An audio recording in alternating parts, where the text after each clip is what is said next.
మహాశివరాత్రి సందర్భంగా కోటప్పకొండ త్రికోటేశ్వర స్వామిని Telugu Desam party MLA Ramanjaneyulu దర్శించుకున్నారు.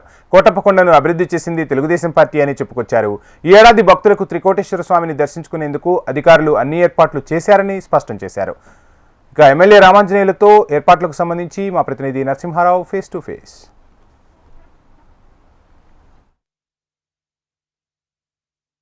మహాశివరాత్రి పర్వదినం సందర్భంగా పల్నాడు జిల్లా కోటప్పకొండ త్రికోటేశ్వర స్వామి కొండ ఏదైతే ఉందో శివనామస్మరణతో మారుమోగుతుంది.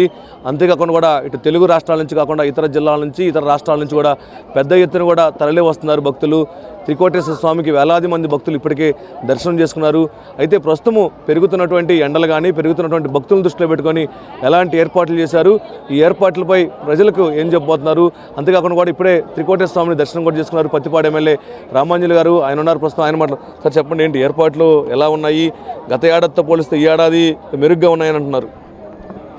ఆ దేవదేవుడు పరమశివుడు, ఈ సృష్టికర్త మహాశివుడి యొక్క పర్వదినం ఈరోజు యావత్ దేశం మొత్తం కూడా ఒక అద్భుతమైనటువంటి పండుగగా జరుపుకుంటున్నాం. మరి మన గుంటూరు కృష్ణా జిల్లా ఉమ్మడి జిల్లాలకి ఆరాధ్య దైవంగా ఉన్నటువంటి కోటప్పకొండ తిరునాళ్ళని మరి ఎంతో భక్తి పరవశంతో ఇక్కడ చేసుకోవడం అనేటువంటి జరుగుతుంది. దీనికి సంబంధించి లక్షలాది మంది భక్తులు వస్తారని ముందుగానే ఊహించి, అందులో ఈ సంవత్సరం కొత్త ప్రభుత్వం ఏర్పడింది కాబట్టి మరి ఎక్కువ భక్తులు కూడా రావడానికి ఎక్కువ అవకాశాలు ఉన్నాయనేటువంటి ఉద్దేశంతో ఇక్కడ అన్ని కూడా ఏర్పాట్లు సజావుగా జరిగినాయి.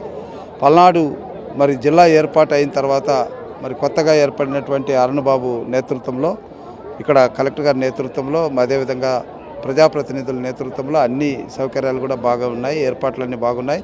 ఇప్పుడే ఎలాంటి ఇబ్బంది లేకుండా ఆ సర్వదేవుని దర్శనాన్ని కూడా మేము చేసుకున్నాం. అందుకాకుండా కూడా గత ఏడాది కొంత ట్రాఫిక్ ఆంక్షలు ఉన్నాయి, ట్రాఫిక్ ఇబ్బందులు ఉన్నాయి, అన్ని వాహనాలు పైకి రావడం వల్ల ఇబ్బందులు ఉన్నాయి. కానీ ఈ ఏడాది మొత్తం ఓన్లీ ఆర్టీసీ ద్వారా భక్తులందరూ కూడా తరలిస్తున్నట్టున్నారు.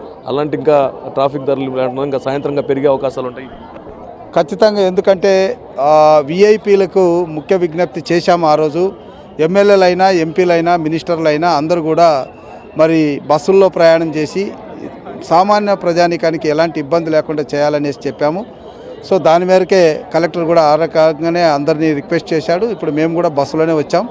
సో బస్సులో రావడం వల్ల సామాన్య భక్తులకి ఎలాంటి ఇబ్బంది ఉండదు అన్నటువంటిది మా అభిప్రాయం. అందరూ కూడా దీన్ని అంగీకరిస్తారు, అందరూ పాటిస్తున్నారు. చివరిగా ఏంటి, శివరాత్రి సందర్భంగా ఏం కోరుకున్నారు దేవుణ్ణి, రాష్ట్రానికి ఎలాంటి, ప్రజలకు ఎలాంటి మెసేజ్? పత్తిపాడు నియోజకవర్గానికి చిరకాల వాంఛంగా ఉన్నటువంటి గుంటూరు ఛానల్, గుంటూరు మోడర్నైజేషను, నల్లమడు వాగు, అదేవిధంగా 4 లైనరు, తర్వాత యువతకు ఉపాధి, మహిళలకి భద్రత, అదేవిధంగా రైతాంగాన్ని కాపాడుకునే విధంగా ఆ పరమశివుని ప్రార్థించాం.